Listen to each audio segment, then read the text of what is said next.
우리 앞뒤 옆 사람에 인사합니다. 주님의 이름으로 사랑하고 축복합니다. 우리는 때때로 인간의 지식과 기술이 모든 것을 설명할 수 있다고 생각하지만 한계를 만날 때마다 우리들의 존재가 얼마나 작은지를 깨닫게 됩니다.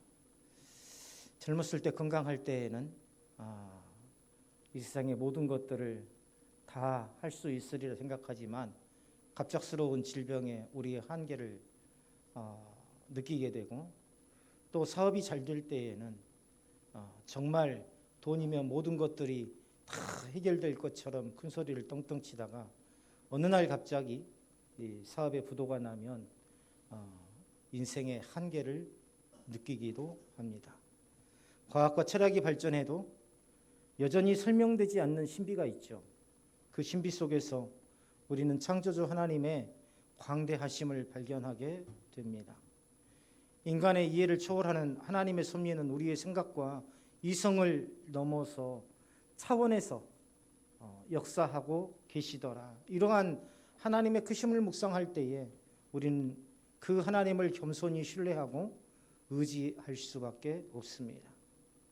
오늘 성경에서 이사야 선지자는 하나님께서는 손바닥으로 바닷물을 헤아리시고 뼘으로 하늘을 재시는 분이시라 이렇게 말씀하고 있습니다. 자, 하나님께서 창조주이시며 만물을 주관하시는 분, 사람이 감히 헤아릴 수 없는 광대하심과 완전하심을 가졌고 하나님의 지혜는 측량할 수 없다라고 이사야 선지자는 선포하고 있죠.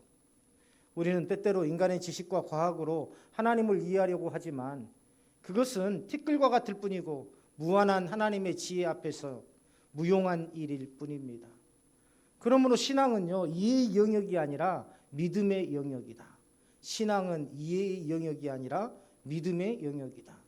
하지만 우리는 늘 오류를 범하고 있죠. 신앙을 지식으로 대하며 이해하려고 하고 있으니까요. 하지만 신앙은 믿음의 영역입니다. 즉 하나님의 도는 논리적으로 따지고 이해하려고 하기보다는 겸손히 받아들이고 순종함으로써 경험하는 것이다. 그것이 진리임이 경험되는 것이다. 우리가 세계사를 보면 항상 강대국들 위주로 세계의 정세가 흘러가고 있는 것처럼 보입니다. 트럼프가 대통령이 되어서 자국 우선주의로 강력하게 관세를 붙이고 또 불법 체류자들을 대거 몰아내고 또 다른 나라에 이 막대한 자금을 주지 않으면 주둔하는 미군을 빼겠다라고 으름장을 놓고 있지만, 그러나 모든 것들이 미국 위주로 돌아가는 것은 아니더라. 이 세상을 강대국들이 세상을 지배하는 것처럼 보일 때도 있습니다. 세계를 움직이는 힘은요, 단순히 군사력이나 경제력의 크기로만 설명될 수 없다는 것을 우리가 잘 깨달아야 됩니다. 강대국들이 서로 주도권을 다투면서 외교권, 경제적, 군사적 전략을 펼치는 것이 국제 정세에 있어서 표면적으로 드러나는 모습이지만 그 모든 흐름은 결코 인간의 계산 속에서만 결정되지 않더라는 것입니다. AI의 주도권을 잡고 있던 미국이 중국의 딥시크 개발로 인해서 얼마나 큰 충격에 빠졌습니까? 딥시크를 개발한 비용이 한국 돈으로 76억에 개발을 했는데 챗GPT를 개발한 비용이, 미국에서 챗GPT를 개발한 비용이 1,600억이 넘습니다. 근데 단돈 76억에 중국에서 개발을 한 거예요. 지금 그것으로 인해서 세계가 지금 모든 경제들이 다 충격에 빠졌지 않습니까?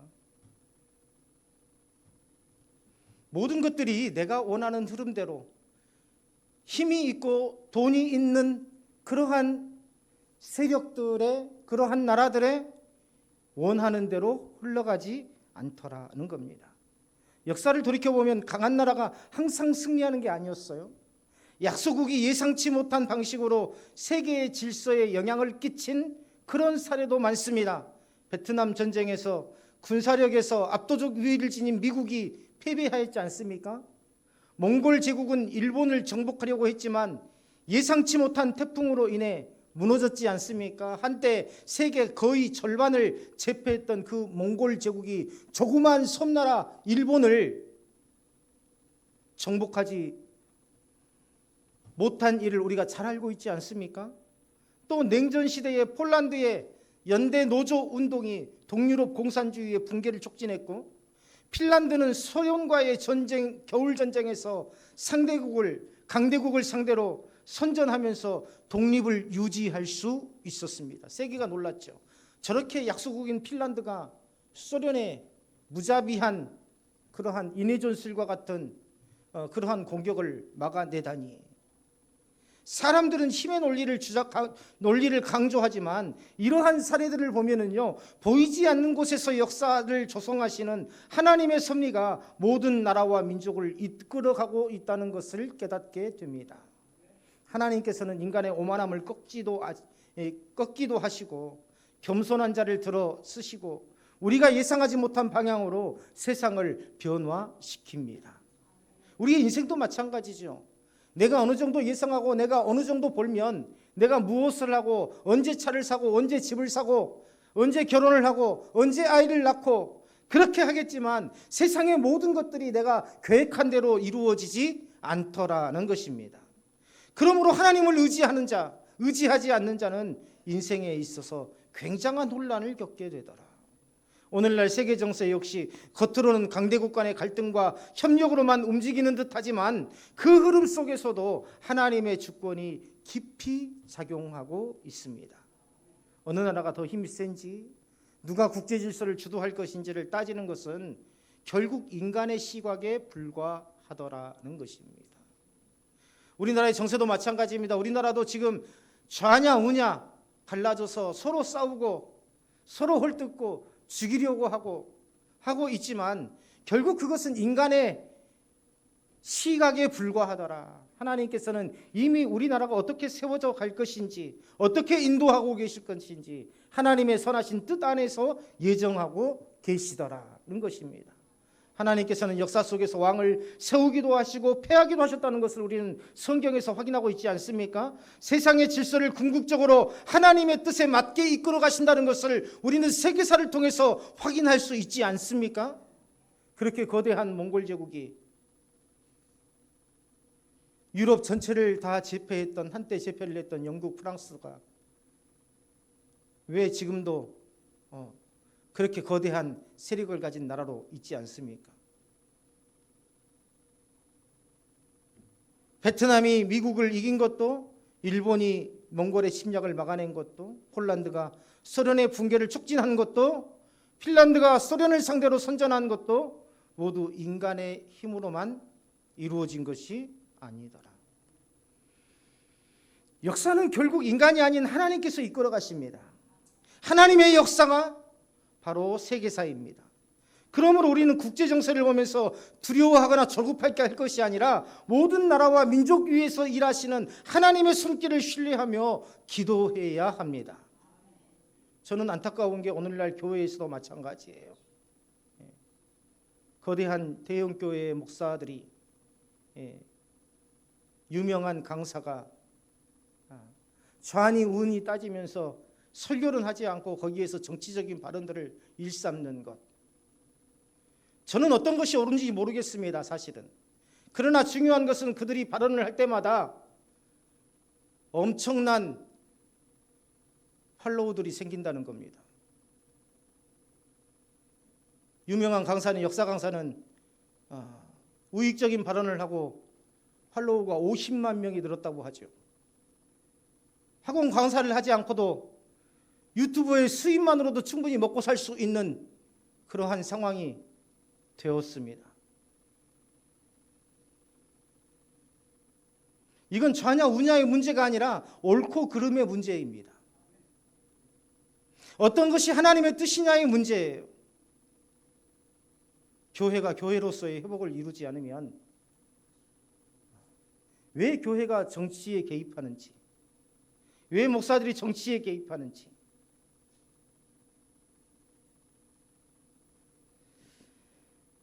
하나님의 손길을 신뢰하며 우리는 기도할 뿐입니다. 세상은 힘의 원리로만 움직이지 않고 하나님의 뜻이 이루어지는 과정 속에서 각 나라가 시대가 하나님의 계획대로 흘러가고 있음을 기억해야 됩니다. 이사야 선지자가 선언하죠.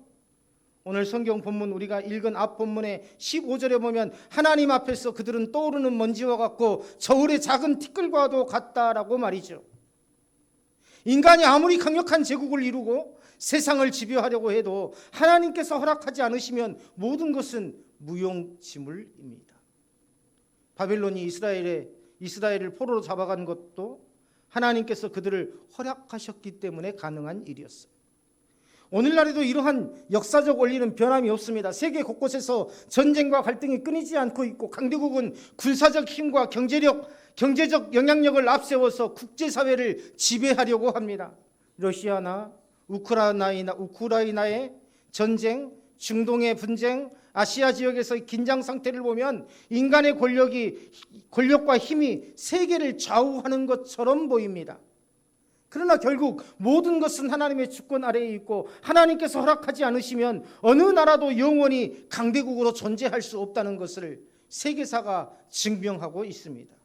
역사를 돌아보면요, 수많은 제국이 흥망성쇠를 겪었고 하나님께서 세우시고 하나님께서 무너뜨리신다는 사실을 확인할 수 있습니다. 나라와 민족뿐인가요? 가정도 마찬가지입니다. 개인의 삶도 마찬가지입니다.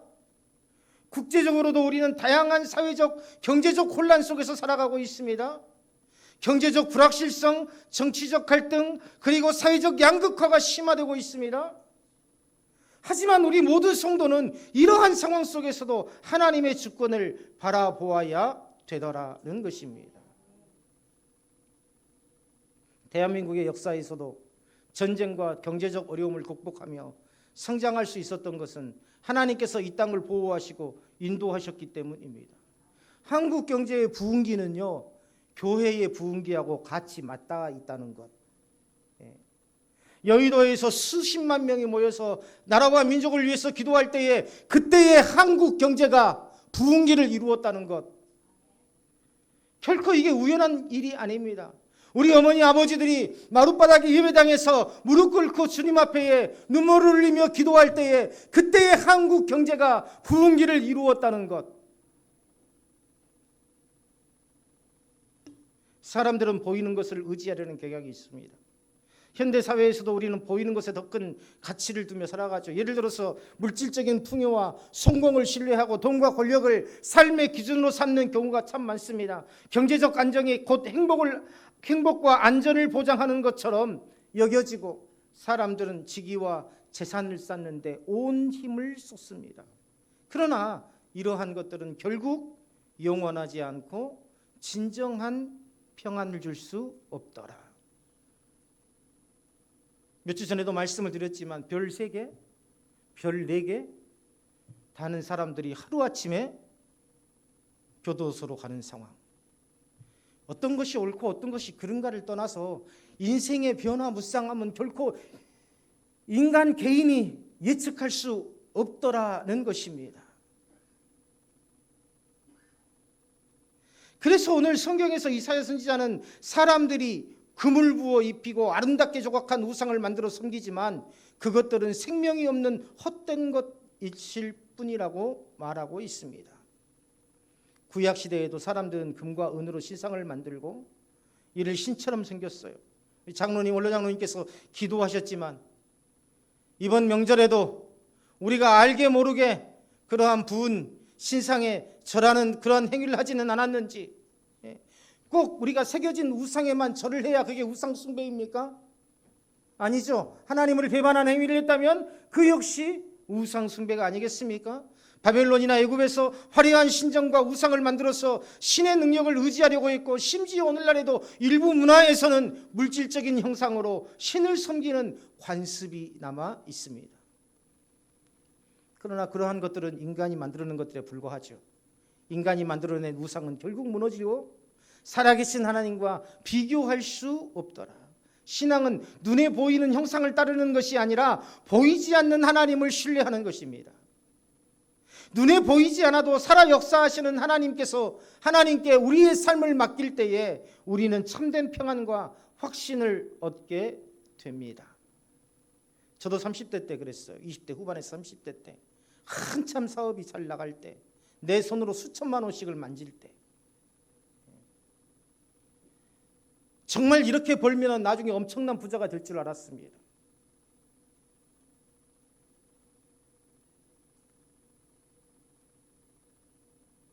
그러나 내 인생의 결론은, 다른 분들은 모르겠어요.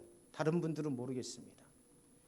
내가 다른 분들의 인생을 살아보지는 않아서 모르겠습니다. 그러나 내 인생을 살 때 살아본 결과, 지금까지 살아본 결과, 하나님을 의지하는 자는 결코 삶이 세워져 가지 않더라.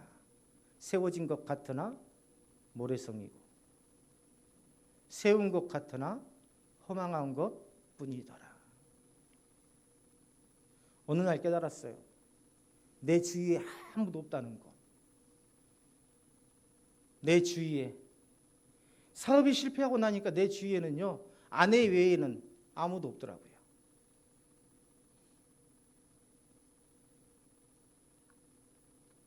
내가 얼마나 어리석은 삶을 살았는지를 깨달았습니다. 하나님께서 온 우주를 창조하시고 다스리시는 분이십니다. 밤하늘의 별을 바라볼 때마다 우리는 하나님의 위대하심을 기억해야 합니다.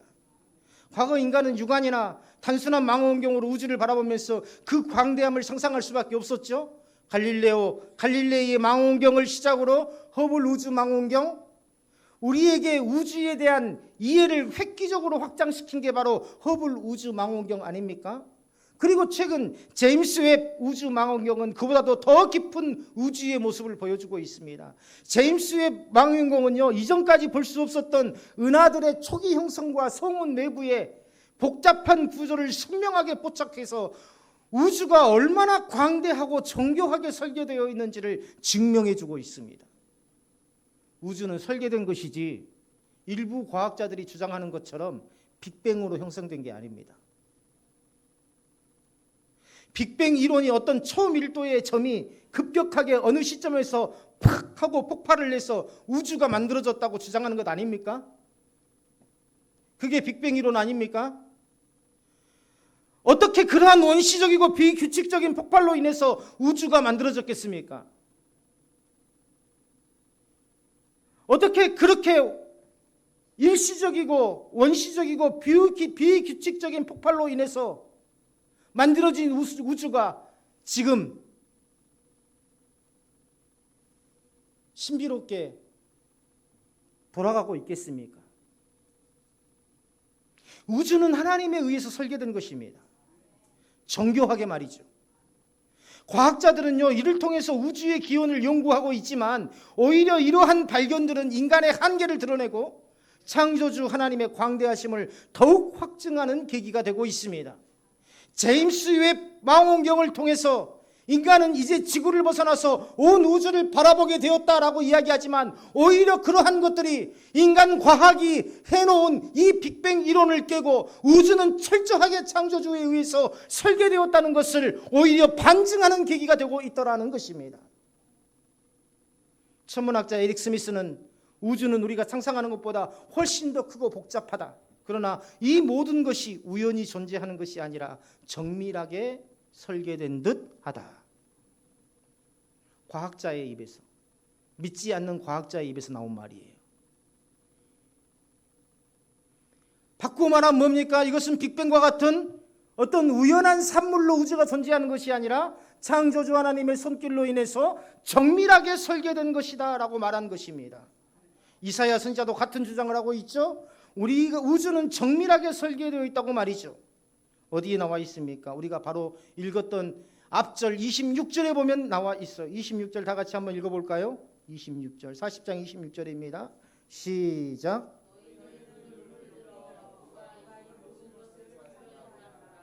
주께서는 수요대로 만상을 이끌어내시고 그들의 모든 이름을 부르시나니 그의 권세가 크고 그의 능력이 강함으로 하나도 빠짐이 없느니라.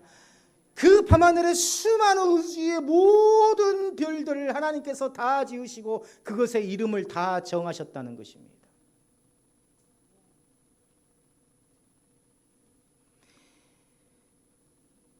하나님께서 그 모든 별을 만드시고 이름을 부르시고 하나도 빠짐없이 세심하게 돌보신다는 기록이 오늘 26절에 기록되어 있지 않습니까?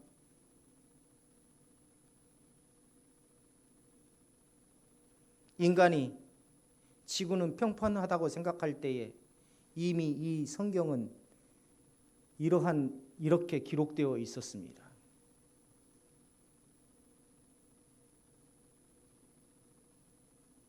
인간이 평평하다고 생각할 때 지구는 둥글고 그 둥근 지구를 하나님께서 공간에 달아 매 놓으셨다라고 성경은 증거하고 있습니다. 하물며 하나님께서 창조하신 인간을 어떻게 돌보지 않으시겠습니까?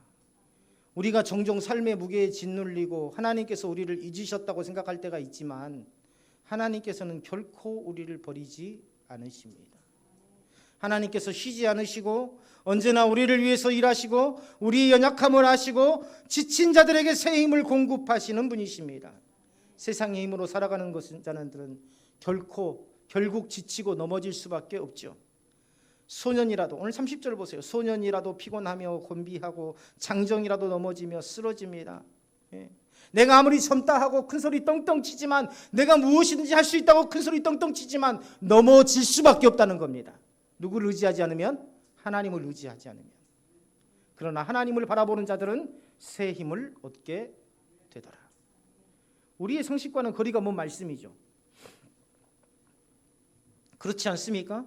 소년, 청년들 활동력이 왕성하고 힘이 세고, 노인들은 힘이 없고 약할 것 같지만 그것은 육체적으로만 생각하는 거예요. 이사야 선지자가 강조하는 것은요, 육체적인 힘을 말하는 것이 아닙니다. 원어적인 의미에서 보면 어떤 상황 속에서도 하나님을 의지할 때 주어지는 내적 강함과 지속적인 인내의 능력을 말하는 것입니다. 즉 하나님의 뜻을 따라 살아가는 과정에서 피곤하고 지칠 때에 하나님께서 주시는 영적 능력으로 다시 일어설 수 있도록 하신다는 뜻입니다. 인생에서 넘어지지 않는 인생이 어디에 있겠습니까? 우리 인생 자체가 연약하죠? 그렇기 때문에 우리 인생 중에서 넘어지지 않는 인생, 실수하지 않는 인생, 고통을 당하지 않는 인생은 단 하나도 없습니다. 좋은 때가 있으면 슬플 때가 있고, 일어설 때가 있으면 넘어질 때가 있고,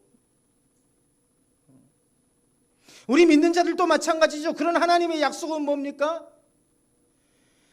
넘어진다 하여도 하나님께서는 다시 일어설 수 있도록 주님의 능력을 부어주신다라는 것입니다. 그래서 하나님을 의지하는 자는 세상이 감당할 수 없는 것입니다.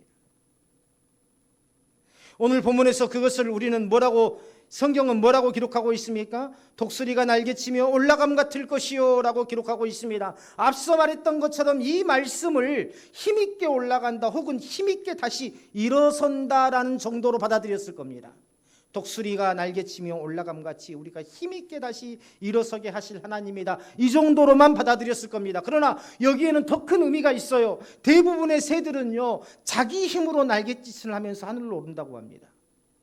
날개 근육으로 날갯짓을 해서 하늘을 오른다 그래요. 그러나 독수리는 그렇게 하늘을 오르지 않는다고 합니다.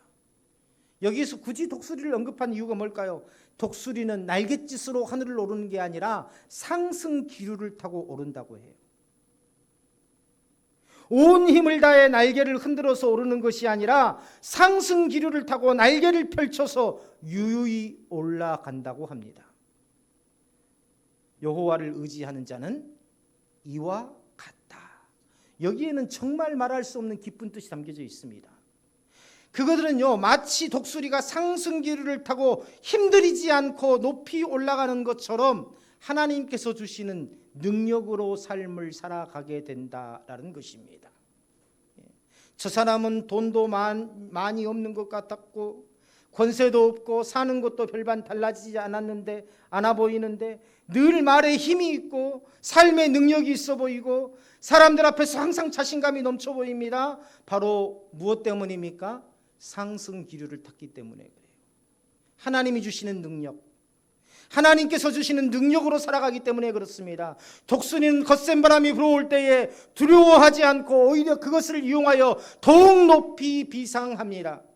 마찬가지로 하나님을 의지하는 자들은 삶의 폭풍 속에서도 낙심하지 않고 오히려 그것을 통해서 더욱더 강한 믿음으로 나아가더라는 것이죠. 무엇을 먹을까, 무엇을 마실까, 무엇을 입을까 근심하고 걱정하지 마십시오. 걱정한다고 해서 그것이 해결되는 게 아닙니다. 제 말이 아니라 주님의 말씀 아닙니까? 무슨 말입니까? 독수리가 날개치며 올라감 같이 하나님께서 우리 모두에게 이길 힘을 주실 것이다. 우리는 독수리가 높은 곳에서 넓은 시야로 세상을 바라보면서 자기 힘으로 날아오르기보다는 바람의 흐름을 타고 비상한다는 것에 주목해야 됩니다. 하나님께서 주시는 힘을 의지하는 자들은 세상의 시야를 넘어서 하나님의 관점으로 삶을 바라볼 수 있어야 되고, 인간의 한계를 넘어서는 능력을 받는다는 것을 의미합니다. 하나님께서 주시는 힘은 단순한 체력적인 회복이 아니라 신앙의 여정, 정확하게 말하면 사명의 길을 끝까지 걸어갈 수 있도록 돕는 능력을 주신다는 것입니다. 31절의 말씀이 그거예요. 독수리의 날개치며 올라감 같을 것이요 라는 것은 독수리가 막 날개를 쳐서 힘차게 올라가는 그런 인생이 아니라 상승기류, 즉 하나님께서 부어주시는 그 능력으로 하나님께서 맡기신 모든 삶을 살게 하실 것이다 라는 것을 말씀하고 있는 것이다. 그 길을 걸어가는 자들은 하나님이 주시는 힘으로 세상을 이기고 주어진 사명을 끝까지 감당할 수 있습니다. 우리 아내가 증인이에요. 정말 세상이 막막합니다. 어떻게 살아야 될지. 몇 끼니를 걱정해야 되는 상황이고, 모든 인맥은 다 끊어져 버리고 더 이상 어디다가 손을 내밀 데도 없습니다. 형제들까지도요.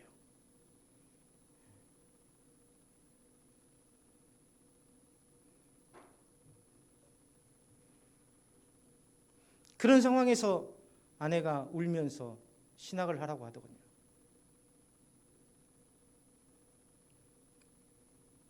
신학을 하면 모든 것들이 다 해결된다는 의미가 아닙니다.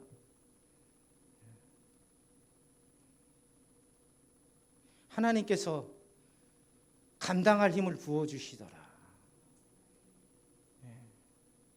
정말 오직 내 힘만 믿고 내 능력만 믿고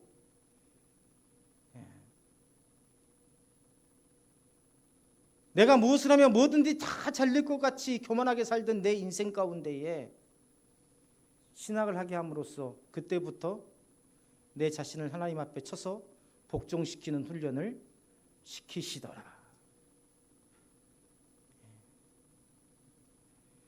우리 삶에서 많은 순간 힘이 빠지고 지쳐 포기하고 싶을 때가 있어요. 세계적인 신앙 지도자들도 비슷한 경험을 했습니다. 우리가 잘 아는 록펠러 아시죠? 젊은 시절 아픔을 겪었지만 신앙을 기반으로 정직한 기업 경영을 실천하며 역사상 가장 영향력 있는 사업가 중에 한 명이 되었습니다. 록펠러가 한 유명한 말이 있어요. 하나님께 모든 것을 맡길 때 진정한 성공이 온다. 록펠러의 말입니다. 하나님께 모든 것을 맡길 때에 진정한 성공이 온다. 믿음의 고백이죠. 그리고 그는 그 고백에 따라서 수익 부분의 상당한 부분을 교회와 선교 활동에 기부했습니다. 월리엄 월버포스라는 사람이 있어 영국의 정치인이자 독실한 기독교인이었죠. 19세기와 18세기 초에 걸쳐서 노예제도가 한참 세계에 유행하고 있을 때 노예제도 폐지를 위해서 헌신적으로 싸운 인물이 바로 월리엄 월버포스입니다. 그는 젊은 나이에 국회의원이 되었고 신앙을 갖기 전까지는 정치적 야망을 쫓아 살았어요. 그런데 1785년 예수님을 믿은 후에 그의 인생의 목표는 완전히 바뀌었습니다. 어떻게 바뀌었습니까? 그는 성경의 가르침을 따르는 것이 자신의 사명이라는 것을 깨닫고, 특히 당시 영국에서 만연했던 노예제도의 부당함을 철폐하는 데 온 삶을 바칩니다. 월버포스는 영국 국회에서 노예제 폐지를 위한 법안을 끊임없이 제출했지만 강력한 반대에 부딪히면서, 그때만 해도 노예가 재산 아니었습니까? 기득권층의 재산이었죠. 없어서는 안 될 재산이었죠. 이 강력한 반대에 부딪히면서 수십 년 동안 실패를 경험했지만 그는 포기하지 않았어요. 그의 신앙은 그에게 끝없는 인내와 용기를 주었고, 바로 이게 독수리의 날개치며 올라감 같은 것. 저 사람은 실패해도 다시 또 일었어요. 실패해도 모든 사람 같으면 포기할 것 없다는데 저 사람은 포기하지 않고 또 뭔가를 하려고 해요. 왜 그렇습니까? 돈이 많아서 그런 게 아니에요. 무모해서 그런 게 아닙니다. 독수리의 날개침 올라간 같이 하나님께서 이길 힘을 주시기 때문에 그렇습니다. 약해지지 마세요. 믿음은 약해지면 안 됩니다. 결국 1807년 노예무역 폐지법이 통과되는데 결정적인 역할을 한 사람이 바로 월버포스입니다. 이후에도 그는 노예제 자체를 완전히 철폐하기 위해 힘써 싸웠고 그의 노력은 1833년 노예제 폐지법이 통과되면서 결실을 맺게 됐죠. 이 법안이 통과된 지 3일 후에 월버포스는 세상을 떠났습니다.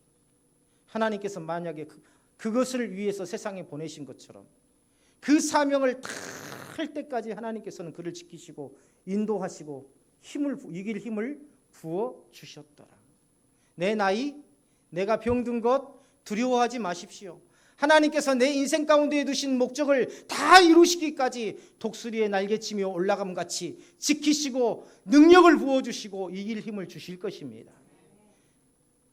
그의 삶과 신앙과 정의를 실천하는 것이 얼마나 중요한지를 보여주는 강력한 증거 아닙니까? 그는 단순히 정치인이 아니라 하나님의 뜻을 이루기 위해 헌신한 하나님의 일꾼이었더라. 그냥 우리가 살다가 하늘나라 가면 그만입니까? 모두가 다 그렇게 살아가고 있어요. 모두가 다 그렇게 살아가고 있습니다. 젊었을 때는 돈을 벌기 위해서, 좋은 직장에 취직하기 위해서, 좋은 결혼을 하기 위해서, 좋은 결혼을 하고 나서 어떻게 됩니까? 자식들을 낳고 자식들을 키우느라고 정신없이 몇십 년을 보내고 나이가 들어서는 노후 준비하려고 허리가 굽도록 또 일을 하고 준비를 하고 그러다가 하늘나라 가면 원래 인생이 그런 겁니까? 아니에요. 모든 인생마다 하나님께서 정하신 목적이 있습니다. 나를 통해서 이루시고자 하시는 하나님의 목적이 있다는 것입니다. 그 목적을 향해서 나아갈 때에, 그 목적을 향해서 올바로 쓰임받을 때에 내 인생이 가치가 있다는 것을 우리는 깨달아야 됩니다. 영국의 정치인 월버포스처럼 말이죠.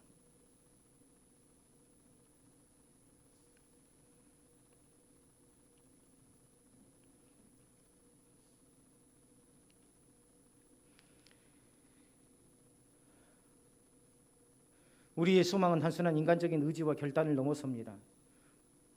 그러나 우리가 포기할 수 없는 이유는 하나님께서 우리의 소망이 되어주시기 때문에 그래요. 우리는 누구나 다 소망을 가지고 있어요. 그러나 하나님을 의지하지 않는 소망은 물거품과 같을 뿐입니다.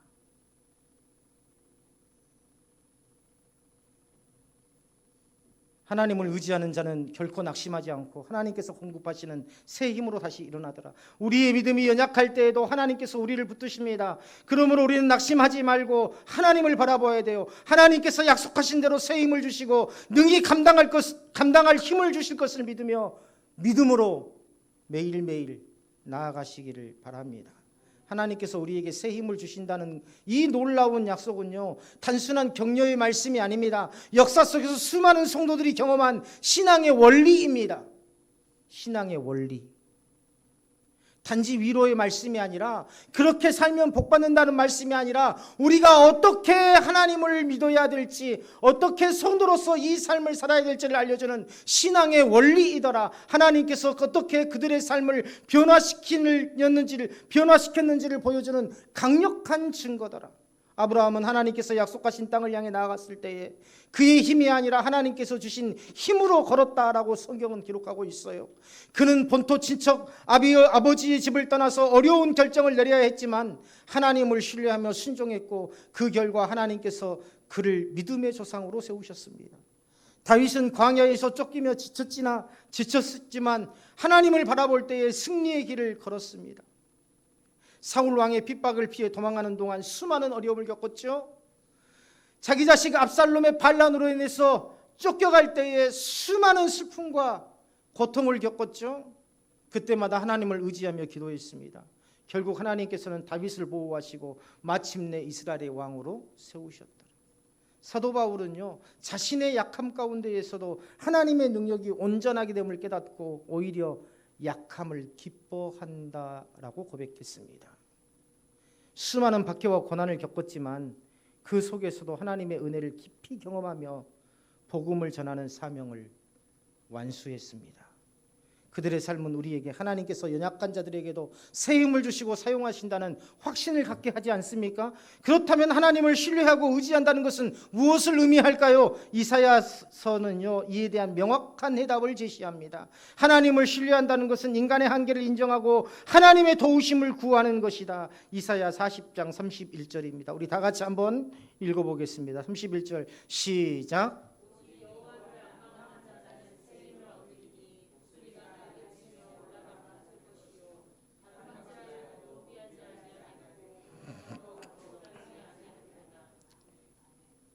하나님을 의지하고 기다리고 의지하는 자들에게 하나님께서 능력을 공급하시겠다는 약속입니다. 하나님께서는 언제나 백성들에게 새 힘을 부어주시고 우리의 삶을 주관하시는 분이시더라. 우리가 시험과 환난 속에서 낙심할 때 하나님께서는 우리를 붙드시고 인도하시더라. 이번 명절 때에 제 바로 위에 넷째 형님을 만났어요. 넷째 형님이 사무관으로 있다가 얼마 전에 서기관으로 승진했지 않습니까? 승진하고 나서 6개월 뒤에 퇴직을 합니다. 6개월 동안 출근하지 않고 퇴직을 해요. 옮기는 과정에서 사무관이 되니까 여러 가지 시기도 있고 질투도 있고 그 가운데서 마음고생을 굉장히 많이 했어요. 왜냐하면 구급 공무원으로 시작해가지고 사무관으로 승진한다는 것은 사실은 그것도 정무직이 아니라 기술직 공무원이 사무관까지 승진한다는 것은 거의 그 공무원계에서는 신화와 같은 일이라고 하더라고요. 형님이요, 저를 만나면 맨날 책망하듯 이야기했어요. 너는 왜 인생을, 그 형님의 표현들 하면 너는 왜 인생을 그따구로 사냐? 인생이 장난이냐? 그래서 언젠가 형님한테 제가 그랬어요.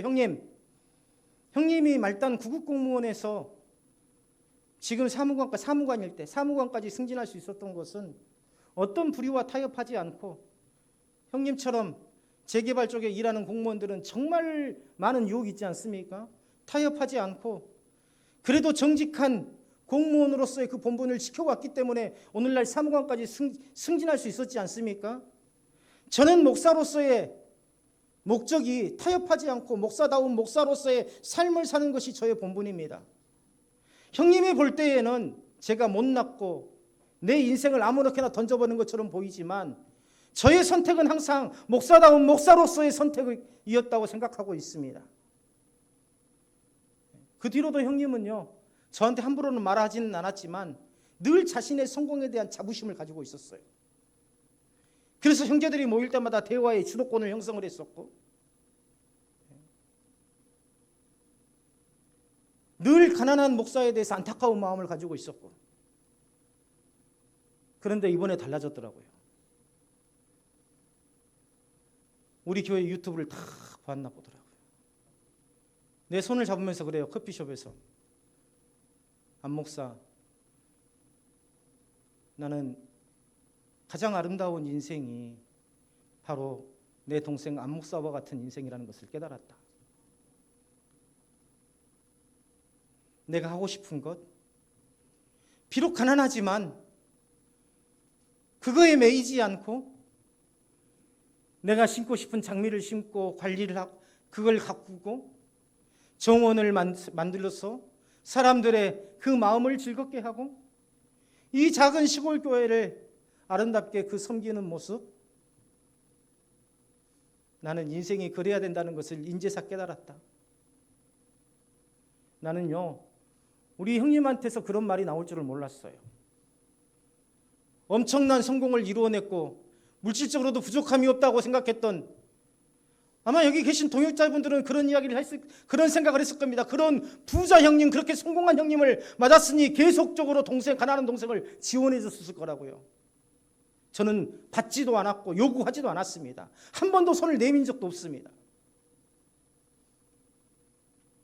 그러나 형님이 언젠가는 인정해 줄 줄 알았어요. 가난한 목사로서의 삶이 얼마나 하나님 보시기에 아름다운지,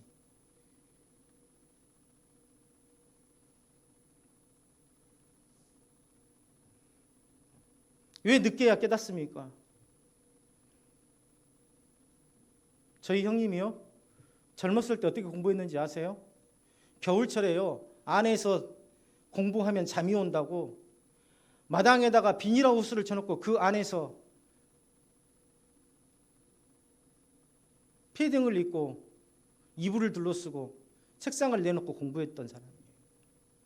우리 어머니가 얼마나 타박을 했는지 몰라. 너는 뭐가 되려고 그렇게 유별나게 공부를 하냐고. 공무원 생활하면서도요, 차에다가 기름값 아낀다고 시동 안 끄고 시동 꺼놓고요, 새벽에 나가서 학원 다니면서 새벽 1시간 전에 학원 앞에서 차 세워놓고 시동 꺼놓고 부탄가스 그거 있죠? 난로? 산에다 그거 틀어놓고 그 안에서 공부하고 공무원 생활하면서도요.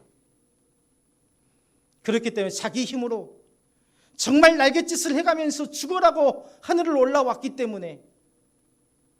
그런데 어느 날 자기의 힘이 다 빠지고 떨어져 버리자 그때서야 내가 내 인생이 방향성을 잘못 잡았구나라는 것을 깨닫게 된 겁니다.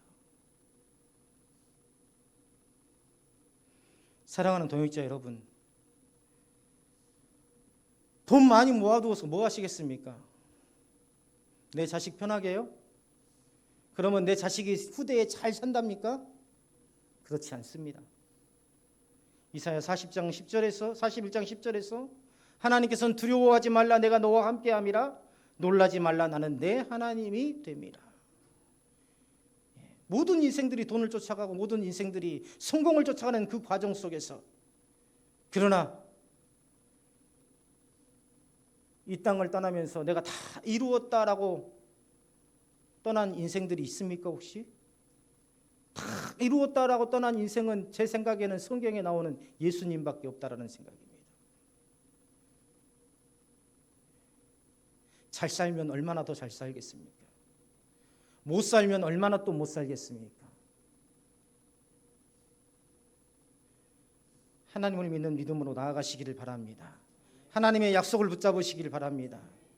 여기서 약속이라는 것은 이스라엘에게는 하나님께서 그들을 바벨론의 포로에서 구원하시고 회복하시겠다는 약속이고, 하나님께서는 이사야 선지자를 통해서 그들이 다시 고향으로 오고 하나님의 백성으로서 새롭게 세워질 것이라고 선언했습니다. 이 약속은 단순히 정치적 해방을 넘어서 영적인 회복과 하나님과의 관계의 회복을 포함하는 것입니다.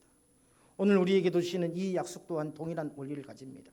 하나님께서는 우리의 삶 속에서 피곤하고 지칠 때, 우리가 감당하기 어려운 짐을 짊어질 때에 새 힘을 주시겠다고 약속하셨습니다. 제가 얼마나 감사한지 몰라요. 제가 6형제 중에 5째잖아요. 저희 형님들은 전부 다 은퇴 나이가 됐어요. 바로 위에 형님까지 은퇴됐으니까.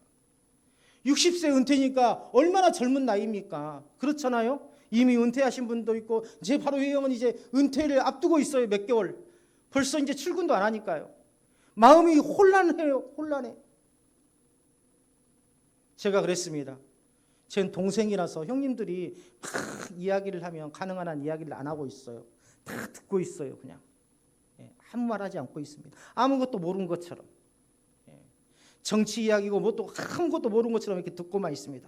끄덕끄덕 하고 있어요. 그러다가 한마디 했습니다. 이번에 우리 넷째 형님이, 바로 위에 형님이 참 네 인생이 행복하다는 것을 깨달았다. 행복하지요. 때로는 힘들고 어렵지만 하나님께서 내 인생을 책임져 주신다는 믿음이 있기 때문에, 그 근본적인 믿음이 있기 때문에 나는 두려워하거나 실망하거나 낙심하지 않습니다. 그래서 나는 행복할 수 있습니다. 기독교는 단순한 종교가 아닙니다. 기독교를 믿을까? 불교를 믿을까?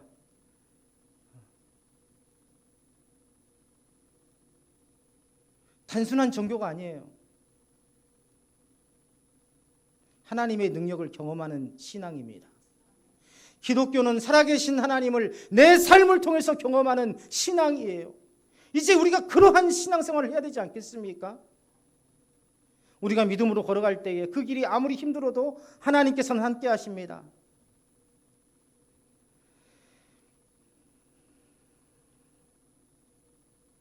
말씀을 정리하겠습니다. 하나님의 약속을 붙잡는다는 것은 단순히 성경을 읽는 것이 아니라 그 말씀이 실제 삶에서 이루어지도록 행동하는 것입니다. 염려 대신 감사로 반응하고 이웃을 사랑하며 선을 행하는 것을 멈추지 않는 것, 모두 하나님의 약속을 붙잡는 실천입니다. 우리가 하나님의 말씀대로 살아갈 때 하나님께서는 우리의 삶을 이끌어 주시고 새 힘을 부어 주실 것입니다. 하나님께서 주시는 새 힘으로 세상을 이기며 승리하는 삶을 살아가시기를 주님의 이름으로 축원합니다.